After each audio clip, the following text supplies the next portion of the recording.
अरशद मलिक साहब, धमकियां भी चल रही हैं, मुज़ाकरात भी चल रहे हैं। मशरिक़ वुस्ता में पावर डिप्लोमेसी का नया मॉडल, पाकिस्तान का किरदार भी बहुत अहम है इस वक्त। अब आपके ख्याल में, क्योंकि इस वक्त सैयद आसिम मुनीर साहब भी मौजूद हैं ईरान में और मोहसिन नकवी साहब भी वहीं मौजूद हैं, कहाँ तक बात जाएगी इस बार?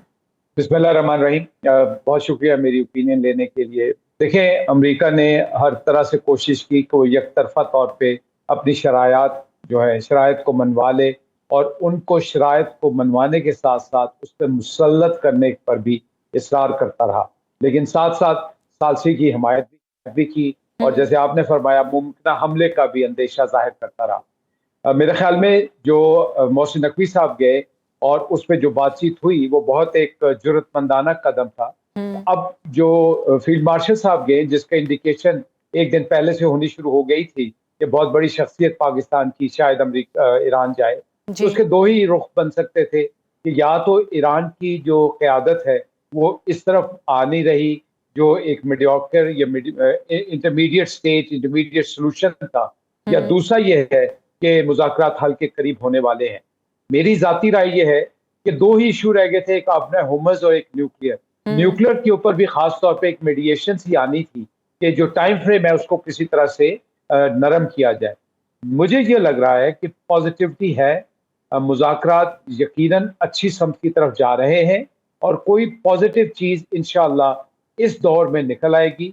और शायद मेरी एक और असेसमेंट है कि अगली दफ़ा जो एक दो दिन बाद मुज़ाकरात हों तो शायद पाकिस्तान में ही इसका फाइनल राउंड। अरशद मलिक साहब, आपसे मैं इस हवाले से जानना चाहूँगी कि चाइना और रशिया की जो अभी मुलाकात हुई है दोनों ममालिक के सरबराहान की, आपके ख्याल में अब इस जंग के हवाले से दोनों ममालिक खुलकर सामने आएंगे?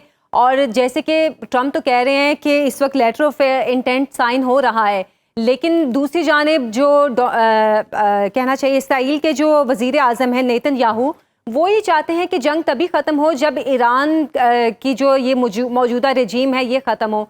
तो दोनों के मामलात में या दोनों की कहना चाहिए पॉलिसीज़ में इतना फ़र्क क्यों आ रहा है?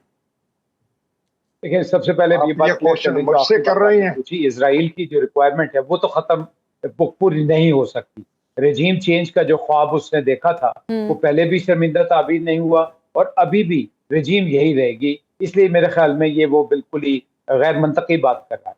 अब दूसरी बात जो रशिया और चाइना का आपने पूछा, एक तो तस्वीरुल कुतुबी निज़ाम की तरफ जब हम चलते हैं तो यकीनन ये पहलू सामने आ रहा है कि रशिया और चाइना ने अपनी स्ट्रेंथ को मजीद इकट्ठा करने की कोशिश की है। साइबेरिया 2 के ऊपर आपने सुना होगा कि उसमें सिर्फ प्राइस का इशू है, अदरवाइज जो सप्लाई चेन है उसके ऊपर रशिया ने काफी हद तक चाइना को कन्विंस कर लिया है। और एक स्टेटमेंट भी पुतिन साहब ने दी कि ये शायद बहुत गहरी और बहुत बड़ी डेवलपमेंट है चाइना और रशिया में, तो ये उनके लिहाज से पॉजिटिव है।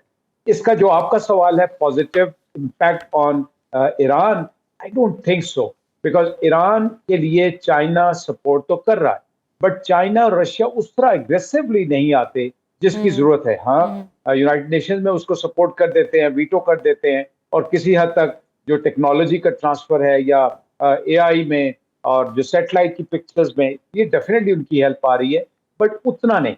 अभी जो फोकस है वो मेरे ख्याल में दो चीजों पे है। एक है अबनाए होम्स। अबनाए होम्स के बारे में जो कभी तिजारत की शारक था, ये बात बिल्कुल इस्टेब्लिश हो चुकी है कि वो अस्करी मुआसरे और एक कशमकश का मैदान बन चुका है। मैं यहाँ पे आपकी जैसे एक बड़ा जरूरी पॉइंट जो राइटर्स ने आप रिपोर्ट किया है वो ये कि वहां पे जो 20,000 के करीब मुल्ला है, उन बेचारों की जो कि गैर जानबदार समझे जाते हैं, उसका भी तो कोई मुस्तकबिल है, उनके बारे में तो कोई बात नहीं कर रहा। वो भी तो कई अरसे से उधर बेयारो मददगार बैठे हुए।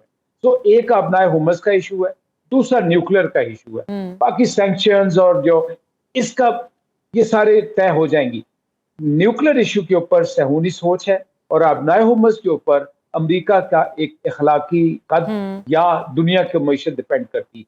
मेरे ख्याल में जो पाकिस्तान की काविशें हैं वो इन्हीं दो पॉइंट से फोकस कर रही हैं कि किसी न किसी तरह से, आपने ये भी सुना होगा भी जो लेटेस्ट है कि कतर की टीम भी आज नेगोशिएशन में ईरान पहुंच गई है। तो उस बेसिस पे मैं ये समझता हूँ कि चूंकि इसको अमेरिका की पुष्टपनाही भी हासिल है, अमेरिका की आशीर्वाद भी हासिल है, तो इस मुज़ाकरात का डेफिनेटली कोई पॉजिटिव आउटकम होगा, बिकॉज जंग एस्टेब्लिश हो चुका कि वो ना तो अपना हुमस खोल सकी और ना ही ईरान को एटमी प्रोग्राम पर मुकम्मल तौर पर खत्म कर सकी, ना उसको बांध सकी। अच्छा अरशद मलिक साहब, ये भी खबरें थी कि डोनाल्ड ट्रंप जो कह रहे थे कि उन्होंने अरब दोस्तों से बात की और उसके बाद ईरान पर हमले के हवाले से उन्होंने मौखर कर दिया फैसला, हालांकि 1 घंटे बाद वो हमला करने वाले थे।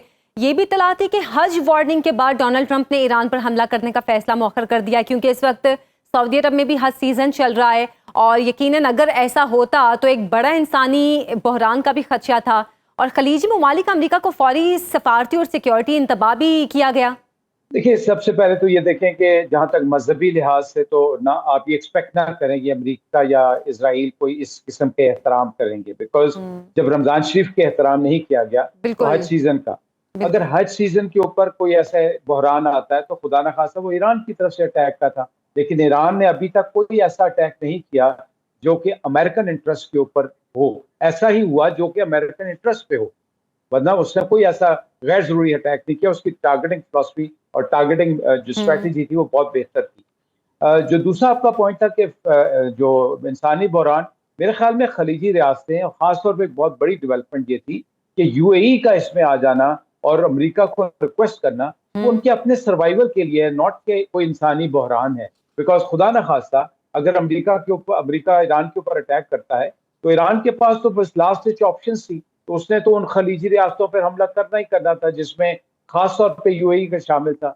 और अगर यूएई की वो सेंसिटिव ऑर्गेनाइजेशन और सेटअप्स पे हमला होता है, जिसमें फुजेरा का ऑयल डेपो है या सैनिटेशन प्लांट्स हैं, बहरीन कुवैत के हैं, तो वो फिर उन मुल्कों के लिए बहुत बड़ा बहरान हो सकता है। और मेरे ख्याल में जो अच्छी पॉजिटिव डेवलपमेंट, जो मैंने पहले भी कहा कि कतर ने आके कहा कि मैं मुज़ाकरात में सालिस बनने की कोशिश करता हूँ, हालांकि अमेरिका ने बबांगे दोहल ये कहा है कि we admire Pakistan and we are relying on Pakistan.